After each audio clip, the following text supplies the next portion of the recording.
that to the chat box. I don't like to, it's like driving a car. If I have to look down at the chat box, it's like taking my eyes off the road. So I'd rather you just, I'd rather speak to a live audience. It's a matter of personal preference. If I could offer another suggestion. Yes. If you mute yourself, leave yourself muted, but when you step on the space bar, which I am doing now, you become unmuted and you can talk. And when you let go of the space bar, you become muted again. But, you know, I'm happy to have cheers, jeers, laughter, somebody telling me I'm wrong, whatever. So Ken, is that an actual, where you're broadcasting from, or is that a Zoom picture in back of you? No, who, me? This is my basement. This is where I actually work. This in is my house. This is my house at 736 5th Street, Northeast Washington, D.C., at the second stop on the streetcar. And that's the wall behind me. And right there is a B&O Railroad juice pitcher. Oh. That is patent applied for, meaning 1927. Wow. Well, shall I start now? Yeah. I press share screen? Yeah, you can share screen, yes. Okay. Huh? Why is that doing it? What? I don't know why this is, why is it doing that? This There is we what go. Yeah, you started. Yeah, Cora. now this is what, okay, can you see the picture Yes, of the of I St. see Louis? it, yeah. Gateway Arch? Yes. Okay, so we start with our tour of St. Louis. These are pictures that I took on a couple of different occasions. The first pictures that I show will be what I call adventures with cousin Steve. My cousin Steve Butler, who is a Missouri native, and I were going around photographing railroad bridges because our interest in this has to do with our family. My grandfather, as some of you already know, was a civil engineer who designed railroad bridges all over the US and up into Alaska. And one of the places that he designed bridges or was involved with the design of the bridges was St. Louis. Now here we are coming in into St. Louis on Amtrak. You come in on the Illinois side, and we're going to go over this bridge into St. Louis. Now, I know that it puzzled me for a long time why the trusses on this bridge were so high. They sort of look like great big, huge basket handles. And as I'll be showing you later on, this bridge originally had two levels. And there was an upper level that went through the trusses, which was the highway bridge. And the highway bridge actually opened before the railroad bridge. Now we're going to be going over this bridge, and I was in one of the front cars in the train, so I did not get a picture of our engine going over the bridge. You'll see that there are a lot of bridges across the Mississippi at St. Louis. We're on this bridge, which is today called the Macarthur Bridge. And the next one over is a modern highway bridge, the Poplar Avenue Bridge. And here where, if you can see my cursor, you can see this sort of little, looks like a little low, dark bridge. That is the famous Eads Bridge, which was the very first bridge at St. Louis. And we'll be seeing that, more of that later on also. It was built in 1874 by James Buchanan Eads. We'll be seeing that later on. That was the bridge that brought the railroad to St. Louis and basically put the steamboats out of business. And here is the beautiful Union Station, which is no longer used as a station. It was built in 1894. Today it's owned by Hilton Hotels, and it is a hotel and conference center. And the first, as I said, the first pictures that I show are going to be ones that I took touring around with my cousin Steve. And then the most of the program will be pictures that I took at a conference with the Railway and Locomotive Historical Society in 2018. And our headquarters were at the old terminal building, which is today holds conferences. I don't even have a picture of the station that is used now. It isn't worth photographing. It is a one step up from an Amshack. It's a sort of little low building that's squashed in under the freeway overpass under the expressway, and it combines a Greyhound station with a commuter station with an Amtrak station, and it's sort of this little cement box, and it's about 6 blocks away from the old terminal. And you have to get from one to the other. You have to walk through this maze of parking lots and trying to avoid the freeway overpasses. And there is some talk of bringing Amtrak back to the old Union Station, which would be nice if they would. You can see at the left of the station building. The old station is a museum, by the way. What? The old station is a museum, a train museum. On the outside, they have old antique railroad cars stored. He left a message that he forgot. Well, the station has a lot of different things in it. It has a hotel. It has restaurants. It always did have a hotel connected with it. And I'll be showing you where the tracks used to be, and there are a lot of subsidiary tracks around the outside. There are still tracks that go up to the station, but not into the train shed, which is the structure that you see, this sort of turtle back thing to the left. And that once had 32 tracks in it. And I'll show you some old pictures of what it looked like. Here's the front on Market Street. Can you go to full, Cora, can you go to full screen on your computer? And I go to full screen. Let's see. Oh, no, that didn't work. This seems to be all I can do with it. Okay, thank you. Yeah. I can make it bigger. Can I make it bigger? No, that doesn't. Oh, this is what. This makes it bigger. Is that better?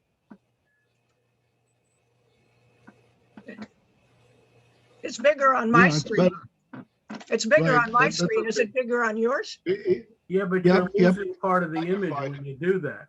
Yeah. It looks pretty good. Let's see. Go ahead, proceed. Videos. Best you could do. How about that? Right. Okay. Now, This is the best I can do. I can see the full screen on my computer. I don't know if you can see it on yours. it looks pretty big. Anyway, when the terminal was originally built, this was a collection of sort of commercial buildings, which they tore down, and they built this fountain with mythological figures. There's me standing by the fountain. And here is my cousin Steve. Nice. Oops. This is the Grand Hall in the station, and they put on light shows there. That's why you see it looking purple right now. And there's a bar over at the right-hand side. Here you see it when it's turned dark blue, and you can see the bar. And here are mythological figures of, I think it's the Mississippi River joining the two states or something like that. And this is what's inside the train shed today. They have built extensions onto the hotel, which go out into the train shed. And it's really weird. I had a room that was in one of these extensions, and I'm looking down on where the tracks used to be. And it's really weird because you're in what seems like a modern hotel, but you look up and there's that tremendous glass ceiling. And you continue on, and there are restaurants. There's a Landry's seafood restaurant that you see in the background, very excellent food. They put on fireworks shows. And since I was there last, they have put in an aquarium. They were just talking about putting in an aquarium when I was there. And then on beyond that, it even goes beyond this pool.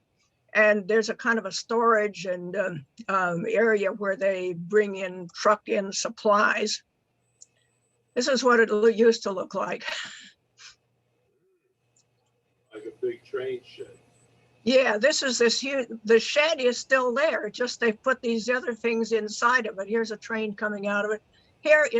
You can see the train shed over at the left. And you can see the vast yards.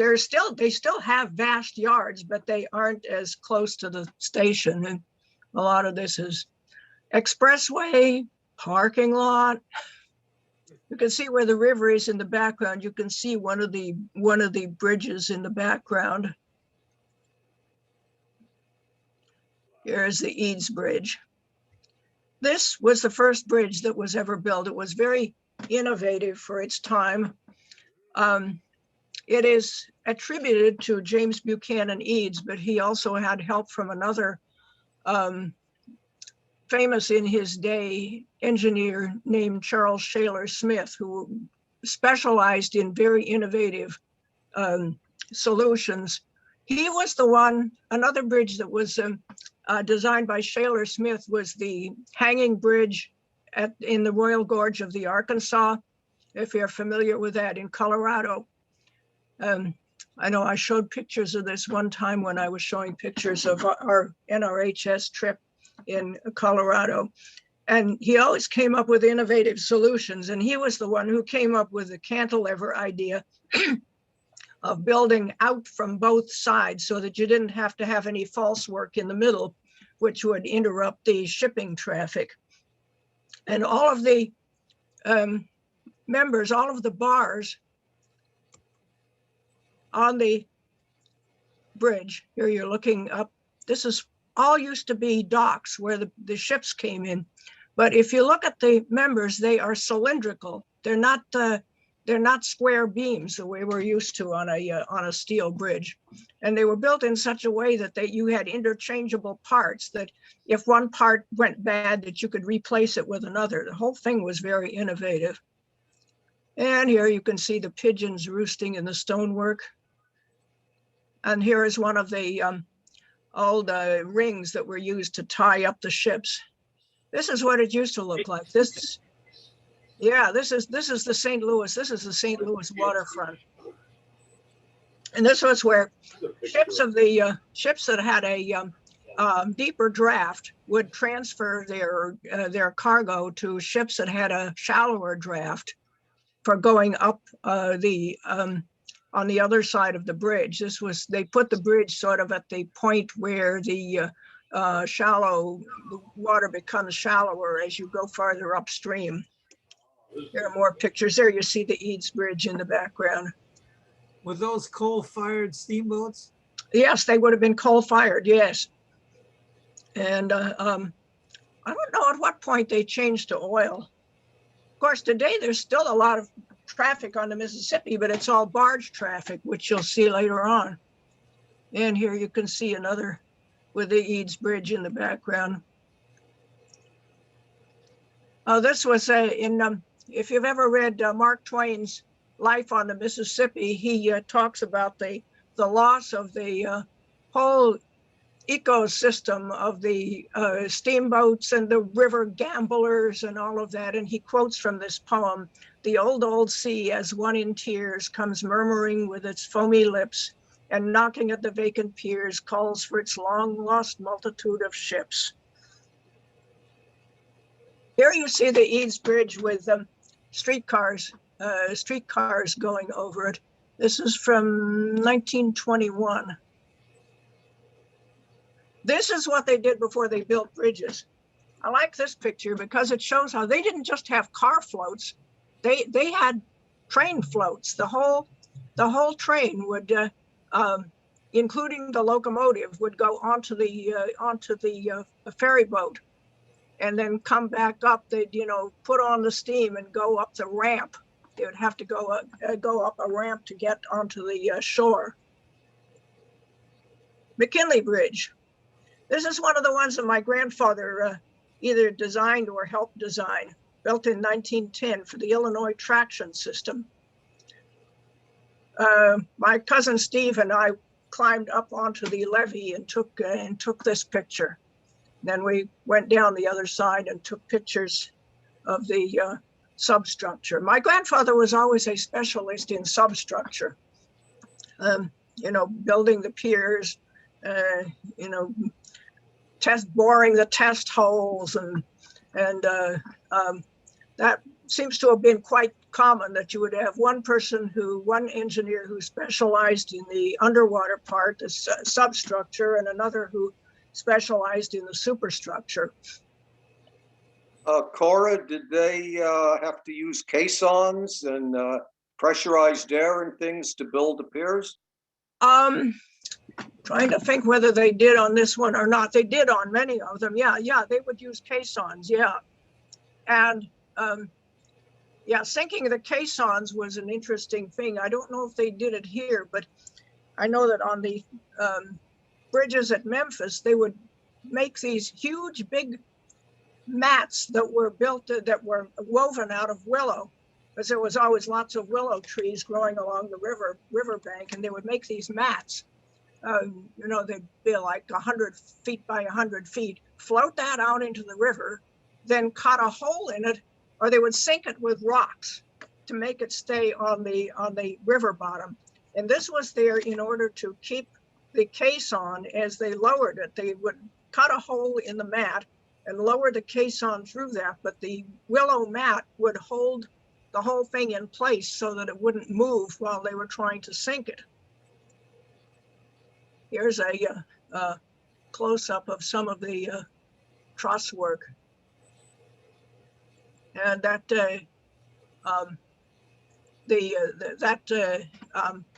pedestrian walkway along there is something new that's been built. And you can see the big bolsters that hold the on which the truss rests, because the truss wouldn't rest directly on the pier. It would rest on one of these bearings that had, would have rollers inside or something to take up the shock while the train was going over it. And also when the temperature changes, it allows it to expand and contract. Here's the new McKinley Bridge, largest electric bridge in the world. This is the interesting thing about the McKinley Bridge. It was built for the Illinois Traction Company, which was a trolley car line that transported passengers and freight, and even had sleeping cars. It was like a regular railroad, but it ran on trolleys. Here's a picture. Here's a picture of one of the Illinois Traction Company trains. This is a freight train, and you can see it has a trolley, just like a regular interurban car. It was like an interurban trolley on steroids. And here's a sleeping car. Here's a map showing how it started in Peoria. It went all the way from Peoria, Illinois, which is in the middle of Illinois, and all the way down through Springfield, down to St. Louis. And so you could ride overnight. You could take the overnight train, and you could ride in comfort in a sleeping car. And here's one of the advertisements, and it shows shows a trolley car. The McKinley Electric Bridge, the strongest bridge across the Mississippi and the greatest electric bridge in the world. Well, we came down off of the levee, and one thing I've found about taking photographs of railroads in the South, they don't hassle you. You can climb around in the railroad yards and nobody stops you. Well, I nearly got run over by this train. We were about to cross back over the tracks to get to the car, and my cousin says, "There's a train coming." So I take my camera and take a picture of it. Unfortunately, I didn't get any video, but here's the train. We had to wait for the train to go by. This is the back end of the train. There's your distributed power in the back. So then we could go back over it. You can see the levee off to the right in this picture. And there's a hiking and running trail along the top of the levee. And that's where we were taking those pictures. Well, the Illinois Traction Company had or the Eads Bridge, I should say, had a monopoly on travel over the Mississippi, and they were charging too high rates. So some of the businessmen got together and designed and commissioned what is still known as the Merchants Bridge. What year did I say? 1889. Here there were a whole series of tracks, and Cousin Steve was ready to cross over all of the tracks to get back to the top of the levee. And I said, I don't mind crossing 2 sets of tracks, but crossing a whole train yard, I'm not crazy about the idea because I don't want to get caught between 2 trains or, too much. He said, come on, let's do it anyway. I said, I don't really think it's a good idea. Turns out later on, I looked at Google Maps and found that there was a way that we could have gone. There is a break in the levee where there's a gate where you can go through, but he was depending on GPS. He has GPS in his car, and GPS always tells you the most direct route, whether it's possible or not. It can lead you into a canal, it can lead you anywhere. So this was the shortest way, but the shortest way was not the way we should have gone. So if we ever do it again, we'll take the other way. Except this bridge won't exist by then because they're going to be replacing it. Here's a zoom shot that I took. Later on, I'll show pictures of us actually going over it when I show the pictures we took with the RNLHS convention. I love this because it's got such variety. There would be hell to paint this bridge, but it's got such variety in the kind of lace work of its steel parts. Here's an old picture of the Merchants Bridge.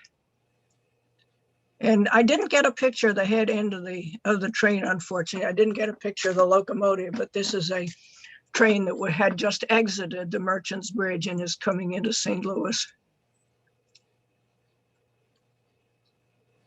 Intermodal. Well, the Merchants Bridge was eventually taken over by the same company that owned the other bridges. And so therefore there was a great clamor to build a free bridge that would be owned by the city and would not be subject to the monopoly of the other company. So you can see there's a big difference between when the auto deck, the upper deck was opened, and the rail deck. It took them forever to build it. There were all kinds of political complications. There you can see there's another view of that bridge that we came over when we came into St. Louis from the Illinois side. Those sort of basket handle looking things. And we got down to where we could see it from the bottom. If you look over at the right, you can see the remains. You can see that kind of framework. That's the remains of what used to be the upper deck that is no longer there. There's a train going over it. Again, I didn't get the head end of it. Here's what it looked like when it was first built. There was a highway, and people claim that they put streetcar tracks, but streetcars never ran over it. However, this picture shows a streetcar going over the bridge. At this point, they had still not completed the railway part of the bridge. And there was that funny kink in the road to get it out of the way of where the railroad bridge was going to go. And so there were a lot of traffic accidents at that sharp corner. Here's a picture of it when it still had the upper deck on it. Here was a cartoon that it was taking forever. So there is Theodore Roosevelt talking to St. Louis, who he calls Louis. How about that free bridge, Louis? Says, the bridge is in the moon yet. And this was 1907. They still hadn't built the bridge. Finally, they did build it. But the only thing that remains, they took down the upper deck, which was the first one built. And now that's the one that Amtrak uses. Now, this was 2018. And I was in St. Louis for a convention of the Railway and Locomotive Historical Society. This is the train that we took first thing that we did was take a tour, a train tour all around the freight yards. And this train that you see in this picture is right beside the old terminal building. As I said, there still are tracks that go up to the terminal, the old terminal. This is outside the big train shed. The old train shed would be to your right. Very nice looking locomotives. There you can see that it's sort of beside the, I think, was it Greg, you were saying that they had a lot of old locomotives there? There are obviously other locomotives. I was just trying to get pictures of the one we were going to take. And so the people who were running the convention, they gave the orders to the engineer of our train to take the longest way around that you can and go as slowly as you can, so we can all take pictures. So here I'm leaning out the window taking a picture. There's the Eads Bridge again. And I forget, this might be the Stan Musial Bridge. It's a highway bridge. It's a newer one. There's a great variety of bridges at St. Louis. I guess at this point we are on the Illinois side of the river. Why is that thing appearing at the top of my screen? So here we are going through I'm trying to get, this thing has suddenly dropped down, says you are screen sharing, stop share. Well, I don't want to stop the share. I don't know why it's doing that. Anyway, here we are going through the yards. It looks like a automobile carrying car on the right and a tank car.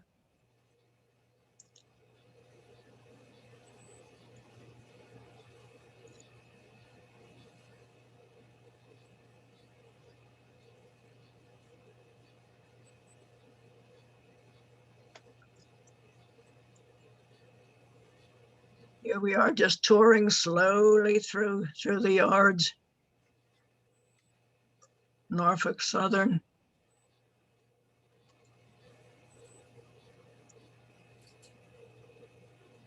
Intermodal. Looking back at St. Louis. I think that's the McKinley Bridge in the background that you see there. This is interesting because this is one of those bolsters that's used to hold up the trusses on the piers, and this must be one that I guess maybe it got a crack in it or something, and they had to replace it. So it was just in this yard where they had various parts. Now we are going over the Merchants Bridge. This is the one that we didn't get up close to because the GPS misled us. This is looking back. You can see very far in the background, you can see the arch. There's the Gateway Arch. And this is close-ups of some of the trusses on the Merchants Bridge. Oh, the great variety of parts. I love this. but very impractical, as I say. I think even as we speak, they are replacing. They're using the same piers. They're reusing the same piers, but they're going to put a new bridge on top of it. And here we are coming off of the bridge. And there's the new cable-stayed bridge. St. Louis Southwestern. This is the old Cotton Belt freight depot. Very sad state. My grandfather was actually offered a job with the Cotton Belt Line to be their chief engineer, but he turned it down because he would have had to move to St. Louis. And by that time, the family was established in Chicago, and they really didn't want to come to St. Louis or come permanently to St. Louis.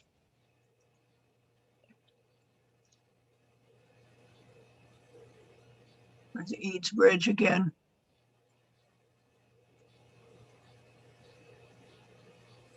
Merchants Bridge. Over at the right, you can see the remains of the upper deck that was in the process of being demolished. And now we're back at the station. Now, one of the trips that we took on this convention was to the intermodal terminal on the Illinois side at Dupont.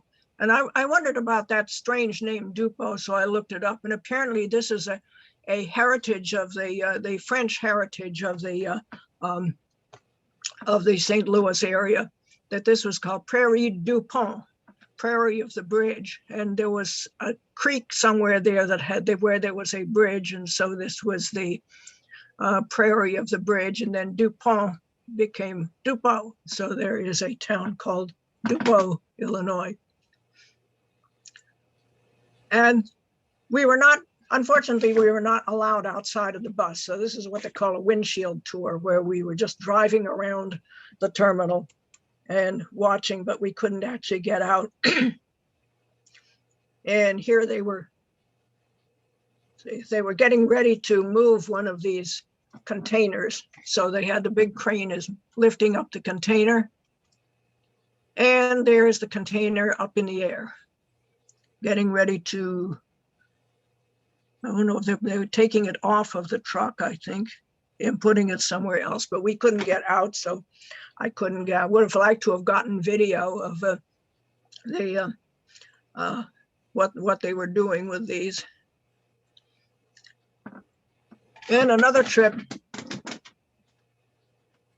I have a swig of tea.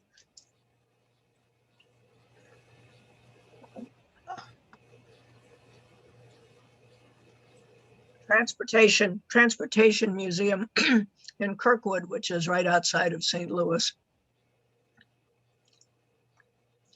And there's a C-47, otherwise known as a DC-3. The cargo version of it sits right at the entrance to the museum. And this is, what is this? A towboat. And you can climb onto the towboat. There's a way of getting on there. So I went up on the towboat. You can look through the glass at the big steering wheel.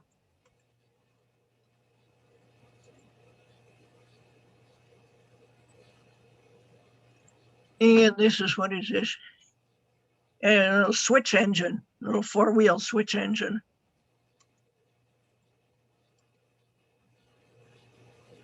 The tank engine.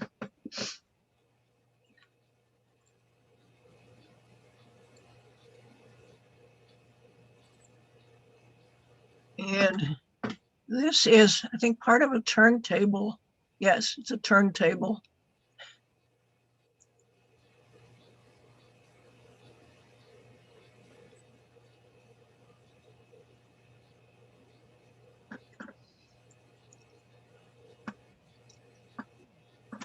They had a big collection of locomotives, and I think this is one of the towboats in the Panama Canal. Yes, this is one of the motorized mules that would pull the ships through the canal.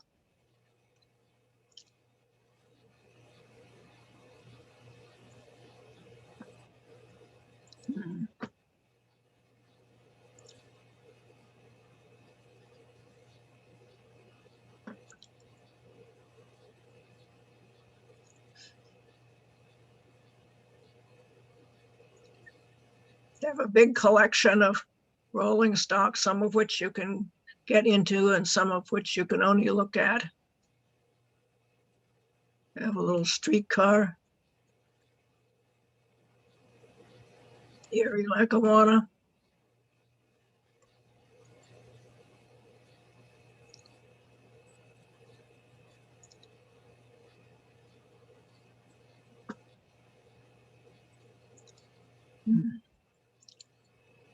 Snow plow from the back.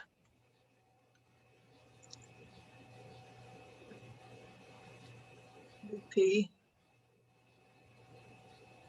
Big rotary snow plow.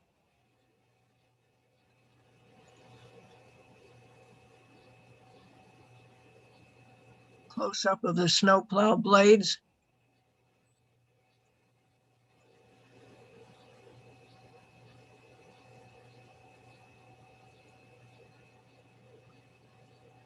Yeah. This is their big boy. That's what I thought this was. Yes, this is a Union Pacific big boy. They have their own big boy.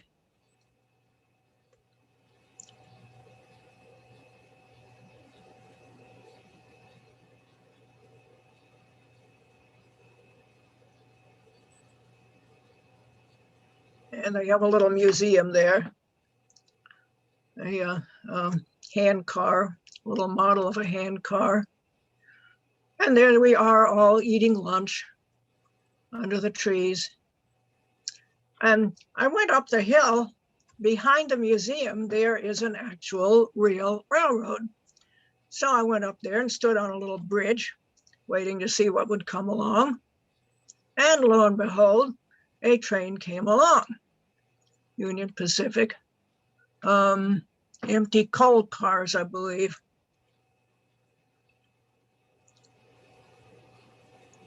There's the back end of the train.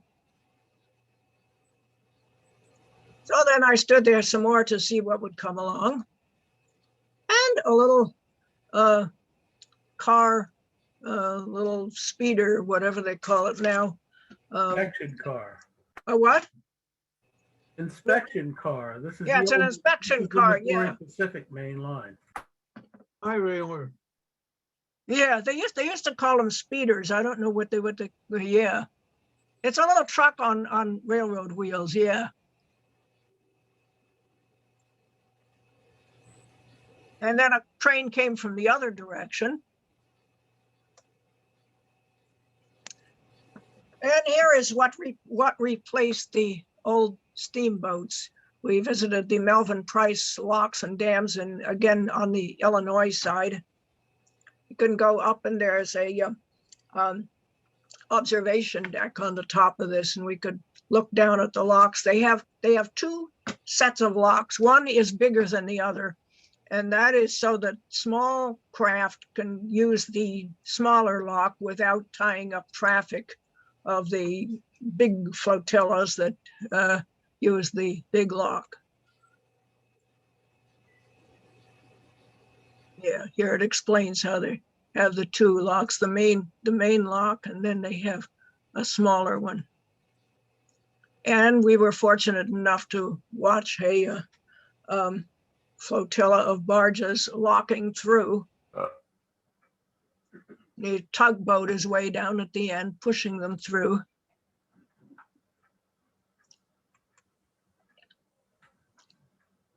I don't know what these contained. It could be they contained grain. Those, as I understand it, those lids stay on there permanently, but there are hatches. You can see that each one of those has a number of hatches on the top that can be opened for loading.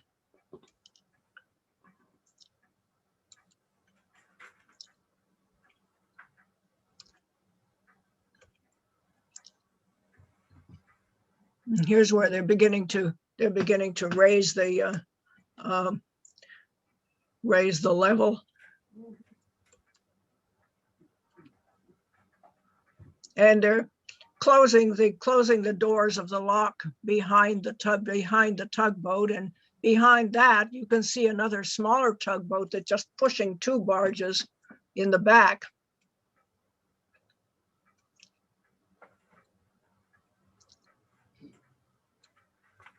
And there you can see where the doors are, where the gates are closed.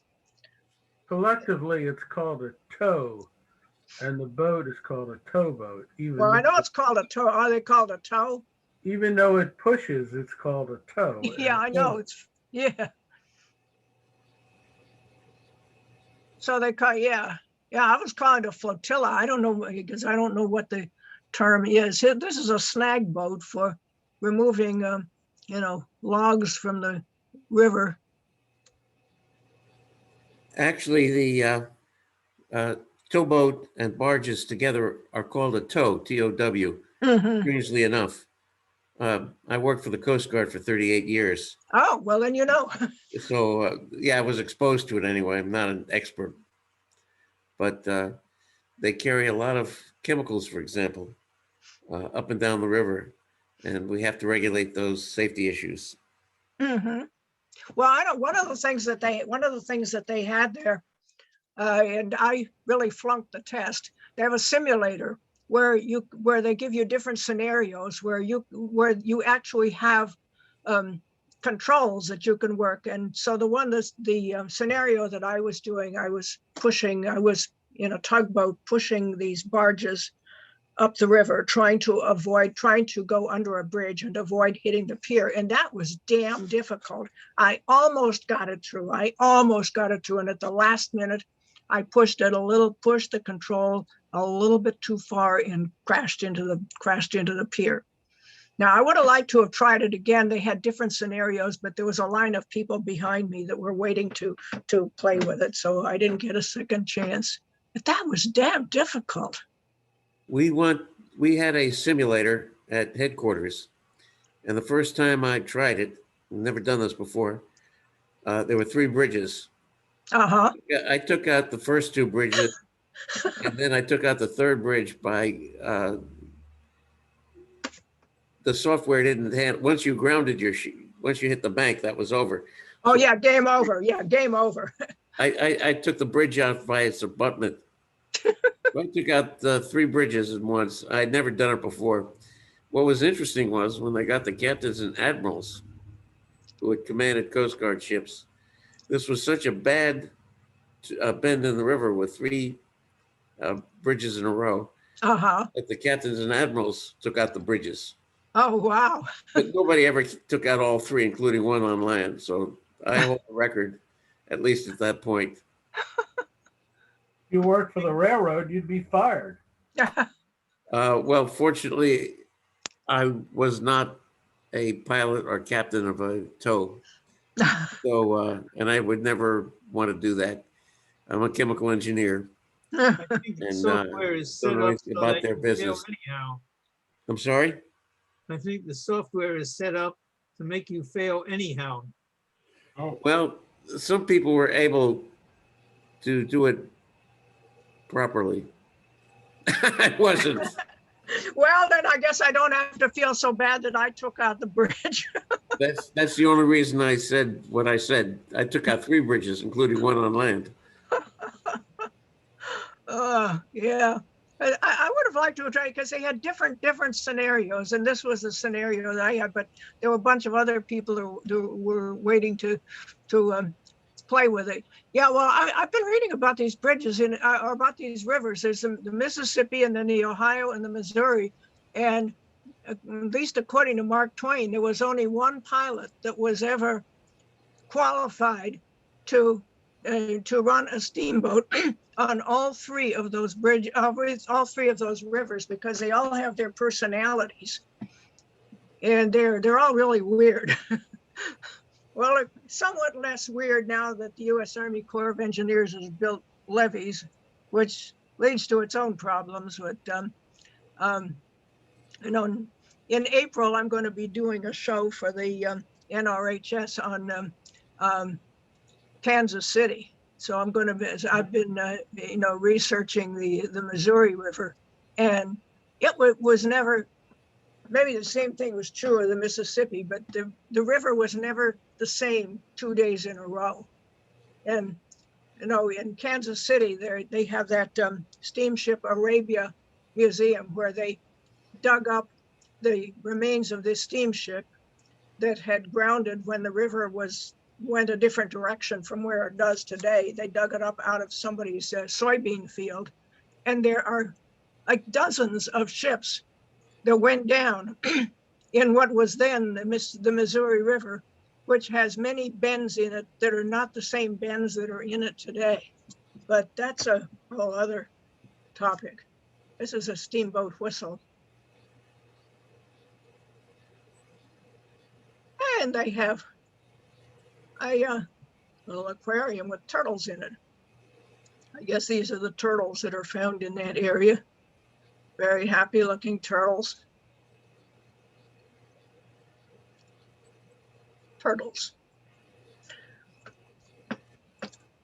And there was a trip to another railroad museum.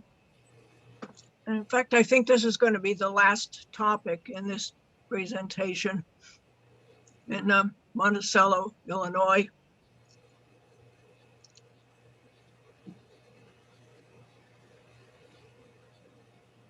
And this is a pier. You know, I forgot to look to see whose tracks these originally were. They have the museum has taken over what were formerly mainline tracks of one of the railroads.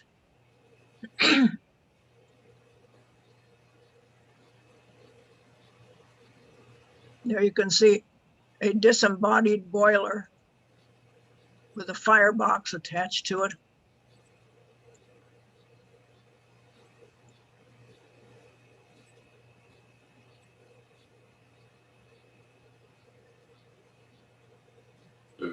A wrecking crane, Illinois Central. This engine, I think this is a beautiful engine, but it obviously needs a lot of work on it. It's got, you know, I think it's got a good shape to it, good proportions. But boy, is it rusty.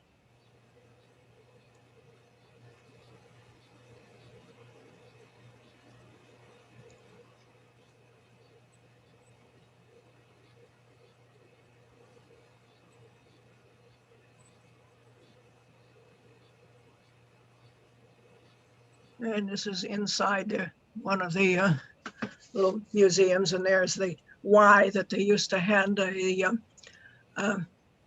flimsies up to the telegraph messages, would hand them up to the engineer. I remember those so well.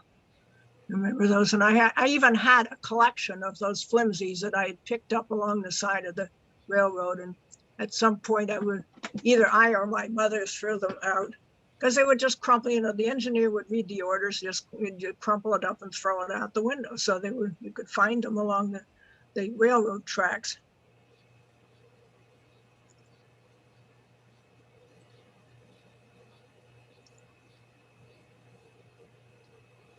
This is a battery. It's a crow's foot battery, and it would be used at locations where commercial power was not available, and one or two of these cells could power a track circuit for a year or so. Copper and zinc electrodes were immersed in a mixture of copper sulfate or blue vitriol and water. This cell could produce about 1 volt.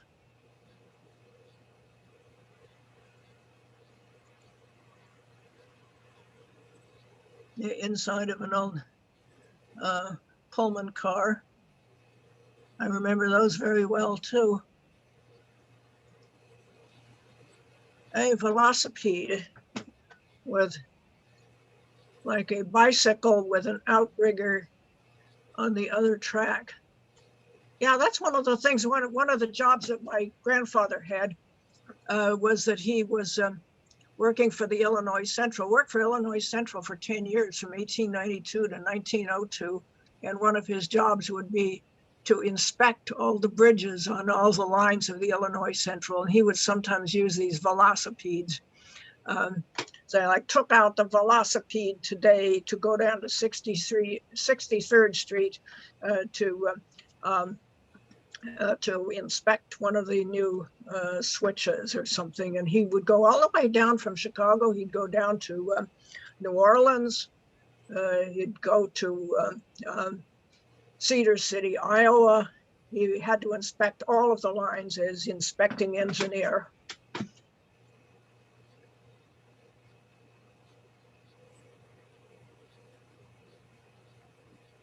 Mail car. And here is an interlocking tower called Stair. And that doesn't refer to the fact that it has stairs on the outside. It was named after somebody named Stair. So the name of that station is Stair.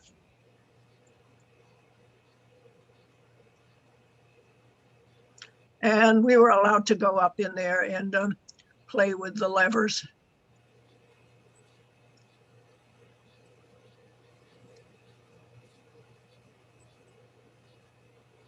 And there are some of our number.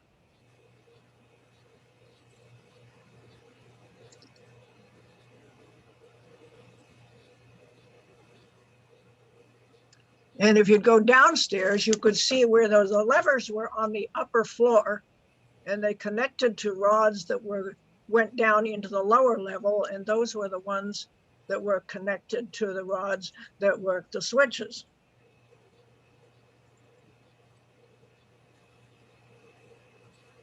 And that is the end of my presentation. I hope you enjoyed it. Thank you very much. Good. You're very welcome. Cora, that was wonderful. Oh, thank you so much. I'm thinking about a museum in northern Illinois, north of Chicago. I think Oh, on the yeah. way to Rockford in Union, is it? Yeah, and you can't get there by public transportation either. I've been there, it seems like in another life, obviously, a couple times. And have you been there? I have not been there. I have not been there. It is fascinating. I would love to go there, but I would have to rent a car to get there because there seems to be no bus or train service that goes there. Well, I had been on business Uh-huh. both times, and of course rented a car because I needed to get up to Wisconsin. Yeah. But they have things like, the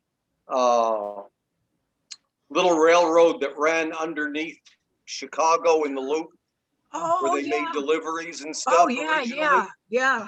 They've got one of those. Uh-huh. They've got when the Long Island Railroad bought their new diesels and got rid of the diesels they had, they bought those up. It's interesting. They're almost in the junk business, but they just collect so much stuff. Oh, that's the You kind would of place enjoy I it. really like. They let me operate the electroliner one time for half of the main line, maybe 30, Well, 40 miles an hour. What's great about the IRM, Illinois Railroad, is they got so many good things and they're stored indoors that are actually restored. And they actually run rapid transit trains and railroad mainline trains and streetcars there. And, things like Chicago L cars Uh-huh. and the Burlington E5, that streamlined shovel nose early diesel. Oh, yeah. They run stuff like that. It's just wonderful. They have an operating trackless line as well. I That's a seem place to that I really remember wanna get. a television program that dealt with Andrew Carnegie and Rockefeller and whatever. And somehow in my mind, Carnegie supplied steel to build a bridge across the Mississippi at St. Louis. Am I making that up, or is that real? That very well could be real. And a lot of the steel came from Pittsburgh. I know that Modjeski and Angier, my grandfather was Eugene Angier, and he was teamed up with Ralph Modjeski, who is much better known, but the other men did a lot of the work that's credited to Modjeski. But they had, one of their offices was in Pittsburgh. And, because that was where they would get the steel for the bridges.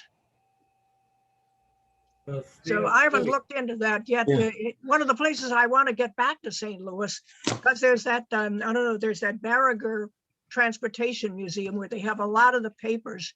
But this past year, obviously, I haven't been able to go anywhere. Yeah. By the way, this is Andy Sisk from St. Louis, and Oh, I could answer the question. Yes, Carnegie Steel which was being made in a new process, was used in the Eads Bridge. We have an article about that in the latest issue of the GMNOHS News, which, if anybody wants a scan of it or copy of it, you can let me know. But also, I wanted to mention a couple other things. First of all, the Mercantile is not a museum, it's a library. with a really nice curator named Nick Fry. And if you're planning to visit there, please you have to let him know you're coming in advance so that he can find the items you're looking for and set aside time for you. So Yeah, well, I have I have the, the information for that, what's it called? The Transportation Museum, but, because I haven't been able to go there, I haven't Yeah. contacted them yet. yeah, well, if you're coming to St. Louis, Cora, let me know. I'll be happy to help make some more connections for you. Oh, So, okay. I can give you my email address if you like, or Yes, if you could, please. Yes. okay, yeah, it's just A Sisk, like my name, Andy Sisk, A Sisk at sbcglobal.net. SBC. Can you get to the Transportation Museum in St. Louis by public transit? Unfortunately, no. Metro did try a bus for on weekends only, but the short answer is no. You can get near it and then take a cab from there, but probably not. If you wanted, like I said, if you wanted to, yeah, cabs probably the best, easiest way to do that. And I would suggest take Metrolink to Clayton, and then you can cab out from there. It would maybe be a $20 cab ride from Clayton, and you'd be able to find a cab in downtown Clayton. Okay. Thank you. I'm writing this down.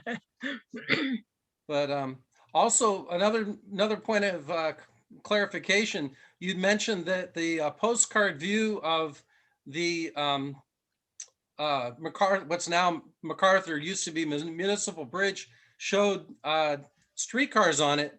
That actually was a fanciful wish view. It was artist license on that drawing there, painting. They did buy 3 Bernie cars. I believe it's 3 that were going to be used on that, but they never got used. And if you wanted information on that, there's a book called When Missouri Took the Trolley by David Young. If you want to look it up on eBay or whatever, you might be able to find it.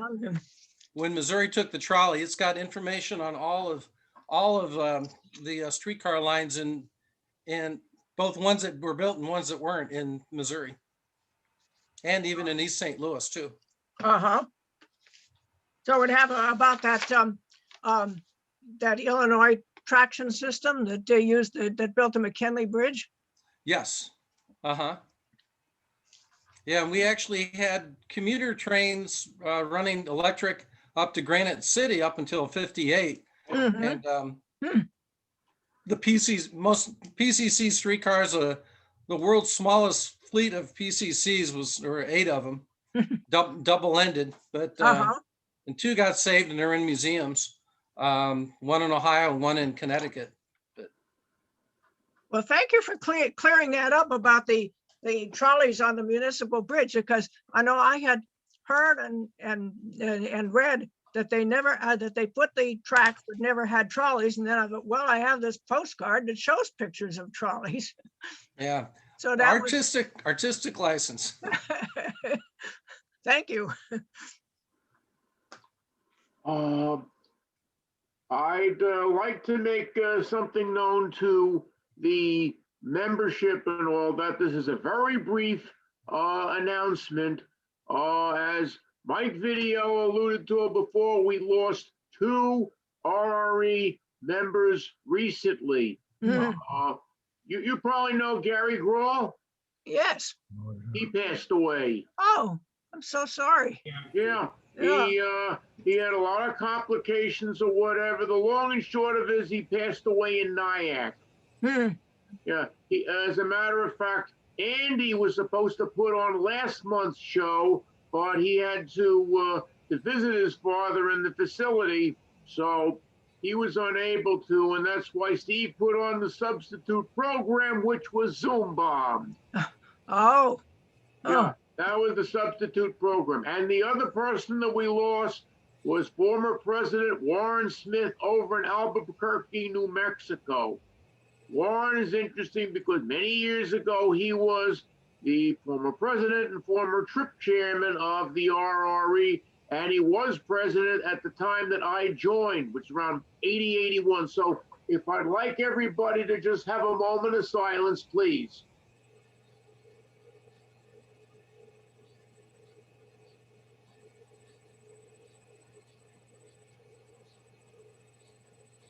Okay, thank you. All right. I'd like to ask Alan Snyder why we can only see the top of his head. Because I'm so ugly that you old men would get a heart attack and fright and die. You're not that bad looking. Just adjust your screen or your camera. If I do that, the image on the main screen of you disappears into a big white panel. I want to ask you, I know that my camera shows a mirror image. I am now raising my right hand, but it looks like my left hand. Does that happen to everybody, or is that just the way my camera is set It looks up? like, no, wait, it's right now, just now, to me, it looked like it just looks like your left hand. That's my right hand. That's my right It's a hand. mirror, it's a mirror image. Isn't it a mirror image of what the person on the screen sees from what the camera should show just the reverse. No, Yeah. no, the camera should show. I don't know why mine always shows the reverse. Cora, Yes, there's camera software in your computer, and one of the checkboxes is mirror image or no mirror image. Look around for it. yeah, if I could find that, because it's sort of silly. There's a settings. If you go into Get a hold- Zoom, it's your Get a settings. hold of one of your grandchildren, and I'm sure that one of your grandchildren can find it for you right away. Well, I don't have any grandchildren. I have a husband who works in artificial intelligence, but this is probably too mundane for him. Cora, you look good either way. Oh, thank you. Anyone doesn't like it doesn't have to look, right?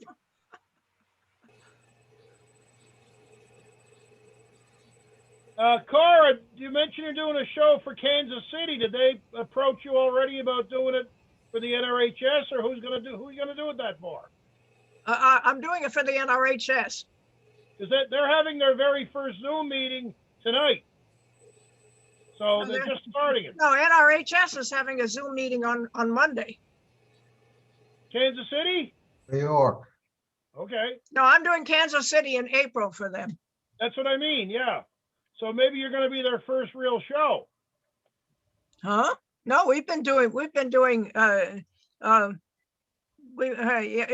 did a show for them, a Zoom meeting on Pittsburgh for them in October.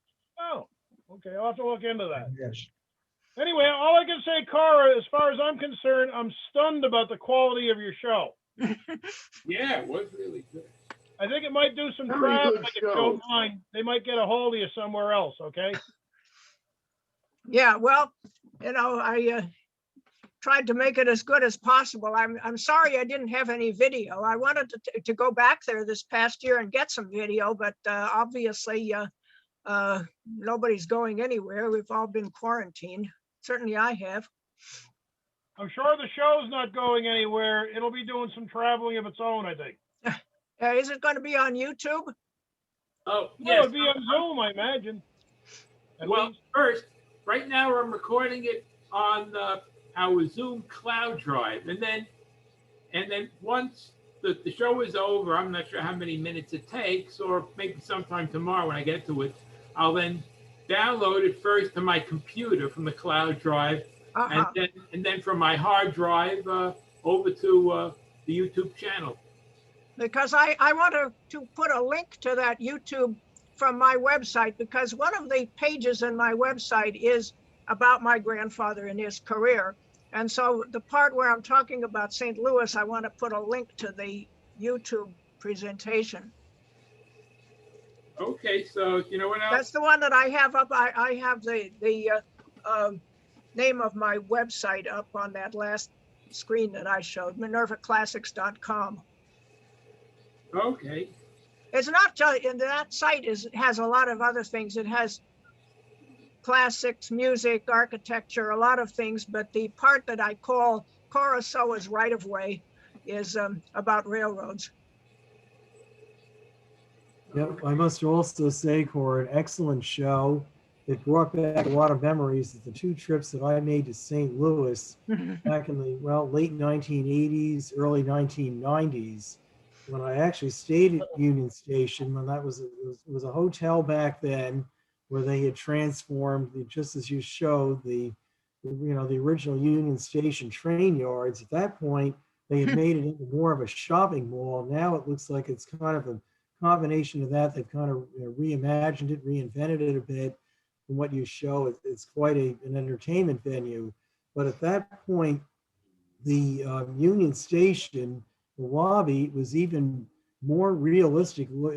It's very, very realistic looking now in your photos. But at that point, when you went in there, the main desk, the front desk for the hotel was actually pretty much in the form of it would have been when it was a railroad station. It was really amazing. And the ceiling, they had that pretty much restored, so it kind of brought back memories of what Grand Central Station here in New York looks like, where they had the star constellation configurations. Oh, they had that lit up at that time. It was really quite a thing. I think the first time I stayed there, it was an Omni Hotel. Then it became a Hyatt, and now obviously Hilton owns it. But at least it's still going strong. And really, as I say, St. Louis, it's amazing because at the time in the hotel complex, they had taken some of the main offices in the Union Station. One of them was transferred into a wonderful steakhouse. I don't know if that's still there, but where they really brought back a lot of the memory of what a fine restaurant or food service, I should say, that they probably had at the time during the height of the railroad industry. Yeah, well, the food, as I said, I ate in that Landry's Seafood, which is, it's part of a chain, of course, but but the it's food good. food was excellent. Oh, yeah. I think I once went to a Landry's Seafood in New Orleans. Oh, yes. I went to the one in New Orleans. Yeah, I went to the one in New Orleans also. You know what was interesting? In New Orleans, we had I was with 2 other people, and we were ordering just a round of drinks. We had appetizers, and it must have been every 10 minutes, they kept coming back and asking us if we wanted more drinks. I don't know why. I mean, yeah, we were spending decent money.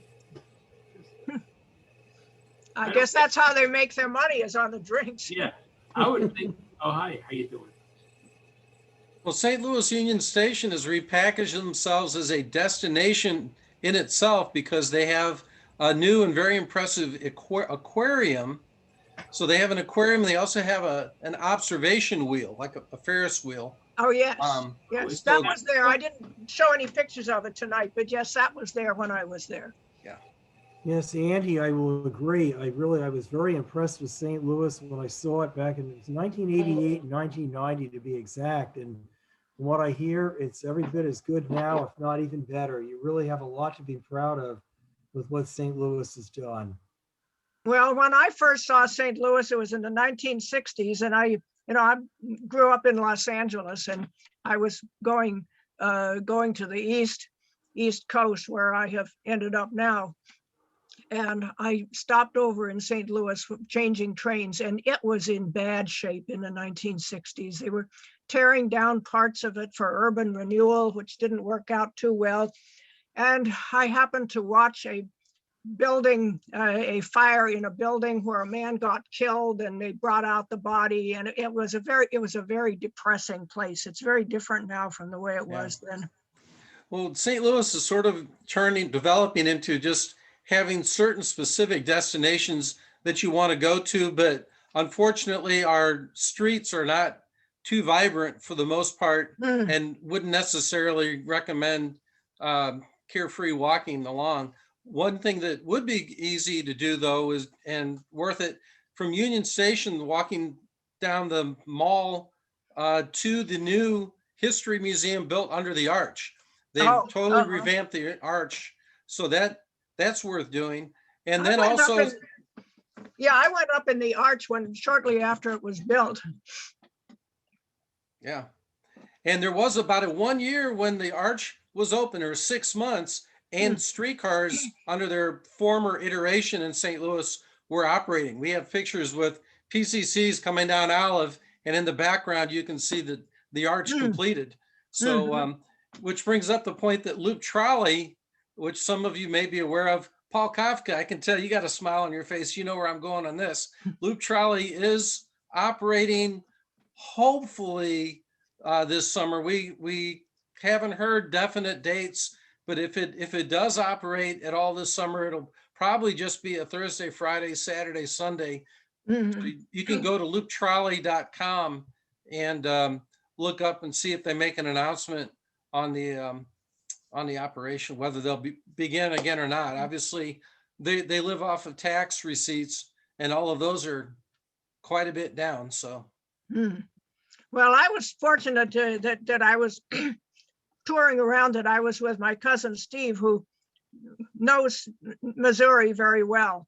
He lived for part of his life in St. Louis. He now lives in Lee's Summit, right outside of Kansas City. And he knows his way around. He knows which neighborhoods you can go to and which ones you can't. And also knows how to talk to people there, because he seemed, if I, as an obvious outsider woman alone, were walking around, I couldn't get around as well as I can with Steve, because he knows how to talk to people and he looks like somebody who belongs there. So I had that advantage. Well, I'd like to know how many who are watching this evening ever rode the National Limited from New York to St. Louis. I did several times. I know George Caisson, who spoke up earlier from Boston, that's one of his favorite trains. We all lament its departure, but don't ever hear about that one getting put back.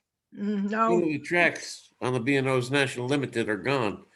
As I understand it, you wouldn't be able to duplicate it. They have to go on another route. Right. Yeah, that's true. So you can still go through Chicago, and we are still running the Lincoln service trains after now $3.5 billion, but they're not able to exceed 90 miles an hour, even though they were putting it in for 110. The train control systems, PTC and all, can't coordinate well enough to allow higher speeds. So. Have any of you guys seen the new Acela that you're getting up there? Not yet. Have you seen it? Just pictures. Yeah, I haven't ridden them since they started. Well, when did they start?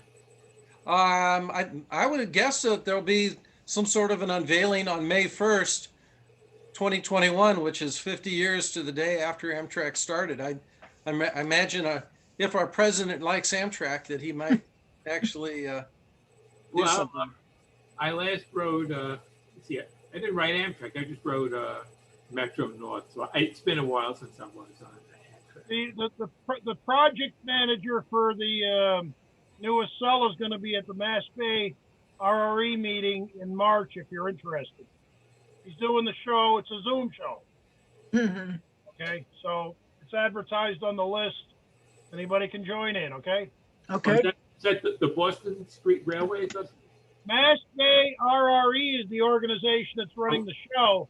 The guy that's actually doing the show, his name is Chris Jagodzinski. He and I mentored him at Northeastern about almost 30 years ago now. He's like one of the major seniors at Amtrak. He's been there from the day he graduated. Unfortunately, the Secret Service doesn't think the trains are safe for a president to ride. No, you may be right. Biden was going to come from Delaware. Well, he could have a private car the way FDR did. No, that's not good enough. They're afraid of blowing up a bridge, I suppose. No. With everything going on today, I wouldn't blame him for being afraid. No, I wouldn't either. After that thing, January 6th at the Capitol, it's just who the heck knows what's going to happen next. the head of the Capitol Police testified that they had received intelligence that they were going to blow up the Capitol building during the State of the Union address. Oh, Wow. Oh, my I'm Lord. not saying that's going to happen. I'm saying this is what she reported. Mhm. Well, they better be careful, keep all kinds of security there and watch that place carefully, because these days, nothing would surprise me at all. All right. I agree with you, but unfortunately, there's a big outcry locally from the politicians about the chain link fence surrounding the Yes. the Capitol and the restrictions keeping people and vehicles away from the White House and so forth. The Washington Post has never forgiven the Secret Service from blocking off the Pennsylvania Avenue in front of the White House. So there's a lot of resistance to doing what I personally feel is necessary. Well, let's ask you guys, would you be surprised if you saw the Gateway Tunnel into New York built? Now that there's a change in administration, would you guys think that's something that we could see within the next 10, 20 years? I think it'll be, I think that they'll get the agreement from the federal government for the feds to subsidize half of it. Yeah, I think there was a lot of disagreements, I think, between just the feds and New York and I think New Jersey in terms of how much, who was going to contribute how much. It was 50% from the feds, 25 from New Jersey, 25 from New York. Trump came in and he disavowed that. And I'm hopeful, confident that in the next 4 years, maybe this year, when the infrastructure bill is passed, that this will be one of the first items. What I would like, already, they're ready to go. what I would like to see though, and I've had experience in other fields, is stop studying it and start building it. I mean, environmental studies, they go on forever. Yeah. It's called, they'll have some studies and then they'll just sit on the shelf and collect dust. That seems to be a specialty. And I believe upon studies. Study. Harry can attest to that. There's a bridge up here that for what they've spent on the studies in the last 15 years, they could have built the bridge 15 years ago and still have money in the bank. Yeah. Seriously.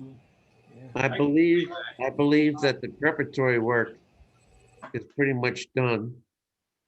What they need is a financial commitment before they can start signing contracts. Well, speaking of having initiative, here's another one that's a little closer to home. I just read a report this afternoon, a survey that says that many retired senior Americans who are already vaccinated are going to start wanting to travel, but they don't want to go overseas, so they're going to want to do American trips and maybe even an American land cruise trip. In other words, Amtrak. So then the question is, do you guys think that would happen?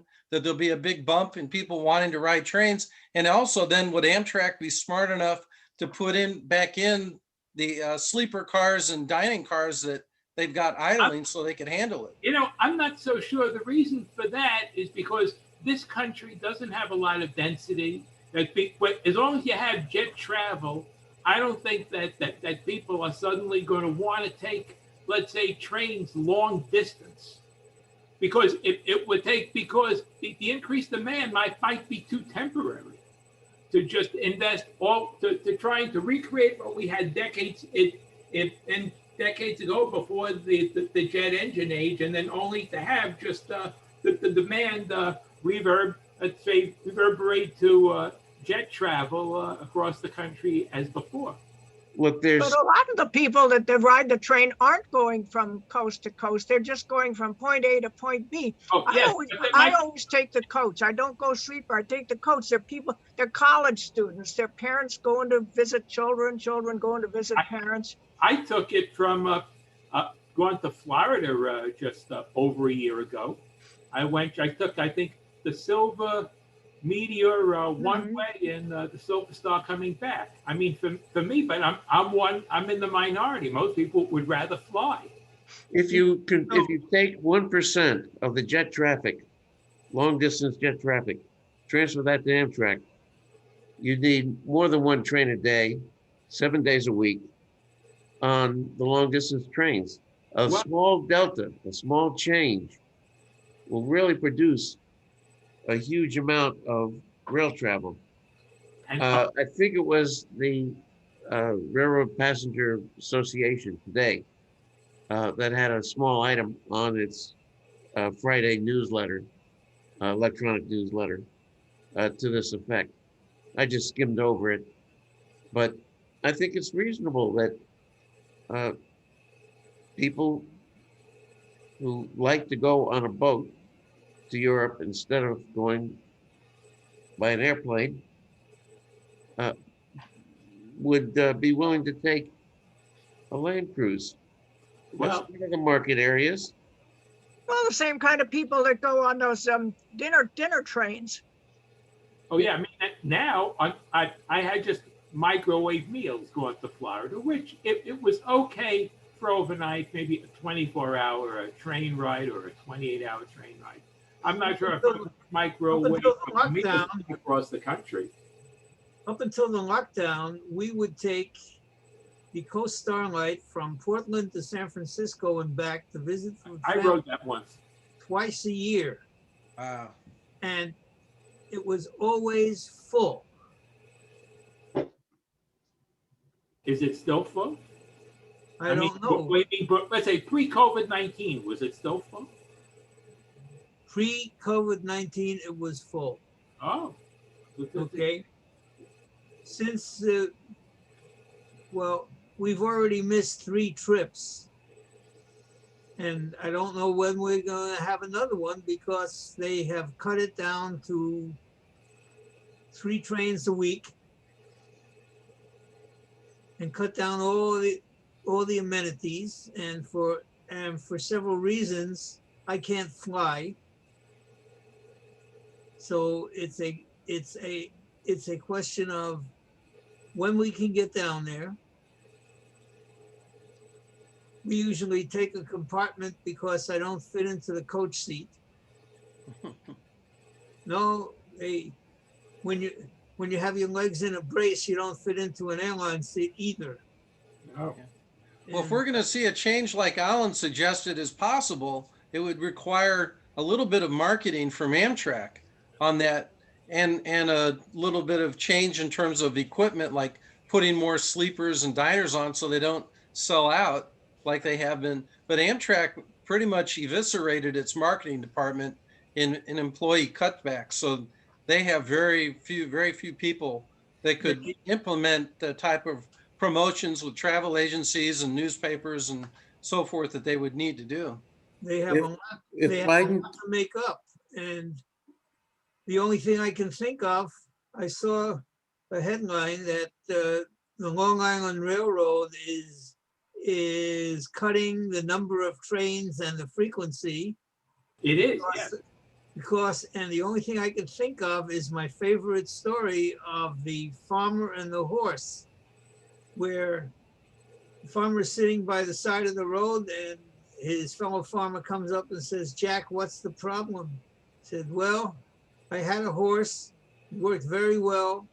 I figured I could save some money by cutting down the amount of feed that I give the horse. So I started cutting it down little by little. And finally, I got the horse to do all the work with no feed, and then the horse died." If Biden can't get rid of the Trump management in Amtrak, there's not going to be any improvement. Going to have to get rid of the Trump management in Amtrak, and the Trump management in the post office, so many other places. Yeah. The whole thing is whether the Congress will stand for it. The Amtrak has announced, though, that the service, I guess, from Jacksonville to Mobile, several times, I think 3 times a week, they're going to run passenger trains. providing they can get there. And they haven't, since the bridge and whatever was washed out, things were rebuilt, freight's running, now Amtrak's gonna run again. That's what they say. Amtrak's rule for restoring train service on a long distance daily is you need to be at 90% of capacity throughout the train's journey. That's kind of hard to achieve day in, day out. And they're stacking the deck against any resumption. And I think the idea was to kill off the long distance trains That's the idea. and leaving only the corridor trains, which would be supported by the states, and no money would come from the federal government. I think that was their plan. Very stupid thinking. Well, it's their ideology that Amtrak is socialistic and highways and airplanes aren't. That's their philosophy. And who's What's paying? interesting about paying the for air gateway traffic control? is unless they, and this is not an Amtrak thing, put in 2 more tunnels, that gives you a chance to rehab the existing tunnels, which they certainly need. Yeah. But it doesn't increase the capacity of Penn Station to take trains. That's the project just to the south, where they got to tear down a church and whatever in the hopes of building more tracks, more platforms. 9 more tracks. It's not an easy problem. 9 more tracks are scheduled. Also, the Yeah, portal they bridge. don't have the money to do that. It's just, it's almost, Ladies and gentlemen, just please finish up whatever it is. It's been a great meeting and all that, but I think we're going to cut it off right now, if you don't mind. Okay. So I want to wish everybody good night. Cora, that was a great program. Thank you. I enjoyed it very much. Cora, that was very. And thank you all for being a great audience. Thank you, Cora. Okay. For the few of you who are not RRE members, out and about in the system, consider joining us. This way you'd be able to get a regular a feed as far as when we're going to have our next Zooms and all that. So if you want, for those people who are not RRE members, I'll just give you the address very briefly. It's New York RRE, Post Office Box 60556, Staten Island, New York 10306. Can you repeat that, please? Sure. That's NYRRE, Post Office Box 60556, Staten Island, New York 10306. The form is on the website? Yes, it's under nyrre.org. Okay, thank you And so you can much. download the form.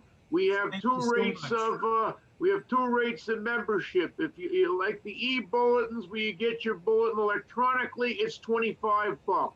If you're the old-fashioned type that likes to have the hard copy in your hand, it's $35 That's for a year or for a month? for a year. What a bargain. Fantastic. Okay.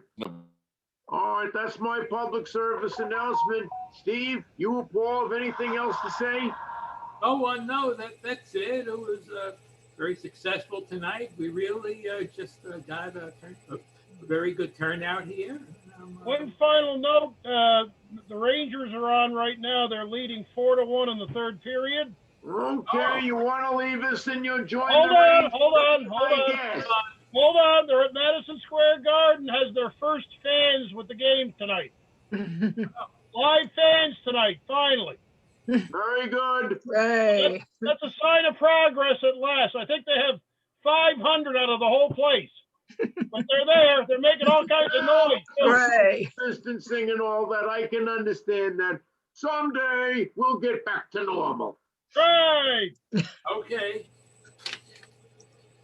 Steve, you gonna pull the plug now? Okay, so long, everyone. Yeah, That was so very long, cool. everybody. See you later. Good night. Good night. 2.